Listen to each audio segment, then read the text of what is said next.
राजकुमार जगदाड़े इन्होंने सवाल पूछा है कि हिप्नोसिस करते वक्त इंस्टेंट हिप्नोसिस किया गया तो उसके कुछ नुकसान है क्या, और हमेशा प्रोग्रेसिव रिलैक्सेशन के साथ में हिप्नोसिस करना चाहिए क्या। देखिए, पहला सवाल तो आपने पूछा कि इंस्टेंट हिप्नोसिस, ये इंस्टेंट हिप्नोसिस नाम की कोई चीज नहीं होती है। किसी को चुटकी बजाई और हिप्नोसिस में डाला, ये असंभव है, संभव नहीं है। हां, जिस व्यक्ति को पहले हिप्नोटाइज किया गया है, उसको ऑलरेडी प्रोग्राम किया गया है, उसको कोडवर्ड दिया गया है, नोइंगली अननोइंगली, कि चुटकी बजाते ही आप इंस्टेंट हिप्नोसिस में जाओगे, वही इंस्टेंट हिप्नोसिस में जाएगा। तो इंस्टेंट हिप्नोसिस नाम की कोई बेसिक चीज नहीं होती है। जल्दी हिप्नोसिस में जाने वाले लोग हो सकते हैं, कम समय में जल्दी, जिनको हम हाइपर बोलेंगे।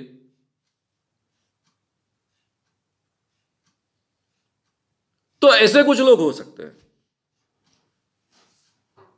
लेकिन सभी के सभी लोग इतने जल्दी हिप्नोसिस में नहीं जाते। हिप्नोसिस दो तरीके का होता है, एक पॉजिटिव हिप्नोसिस होता है और दूसरा नेगेटिव हिप्नोसिस होता है। नेगेटिव हिप्नोसिस का लक्षण है, अगर सिंपैथेटिक नर्वस सिस्टम एक्टिवेट होकर आप सपनों सम्मोहन में जाते हो तो इसको कहते हैं नेगेटिव हिप्नोसिस। यानी आप जोरों जोरों से सांस ले रहे हो, बहुत डरे हुए हो, भावना आपकी बहुत उद्दीपित की गई है और उसके आधार पर आपको सम्मोहन में डाला गया है। स्टेज हिप्नोसिस में जो जनरली प्रोसेस उपयोग में लाई जाती है, वो नेगेटिव हिप्नोसिस की प्रोसेसेस होती है। वो पर्सनैलिटी डेवलपमेंट के लिए, व्यक्तित्व विकास के लिए अच्छी बात नहीं मानी जाती है।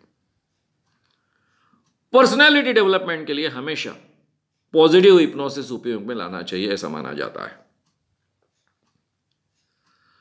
अब पॉजिटिव हिप्नोसिस कैसा आता है?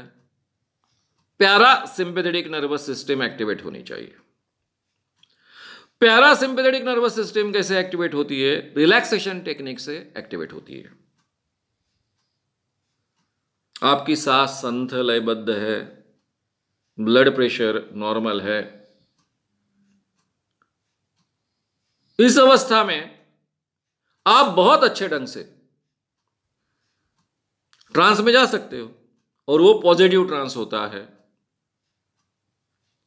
ये पॉजिटिव ट्रांस से नेगेटिव ट्रांस क्रिएट करना आसान है, कम समय में होता है,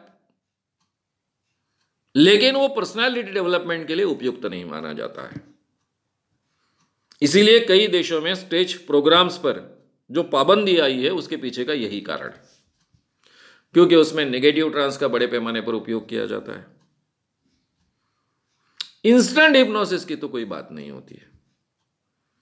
हर इंस्टेंट हिप्नोसिस पहले हिप्नोसिस होता है, कोडवर्ड के आधार पर उसको इंस्टेंट हिप्नोसिस में परावर्तित किया जा सकता है।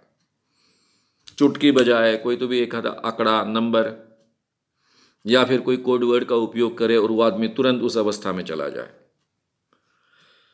लेकिन फिर भी अगर ये भी कोडवर्ड के साथ में भी इंस्टेंट हिप्नोसिस जुड़ा हुआ है, जो कि बेसिकली इंस्टेंट हिप्नोसिस नहीं है, पोस्ट हिप्नोटिक सजेशन के कारण वो तुरंत जाता है, कम समय में जाता है, वहां भी रिलैक्सेशन टेक्निक का उपयोग करना चाहिए।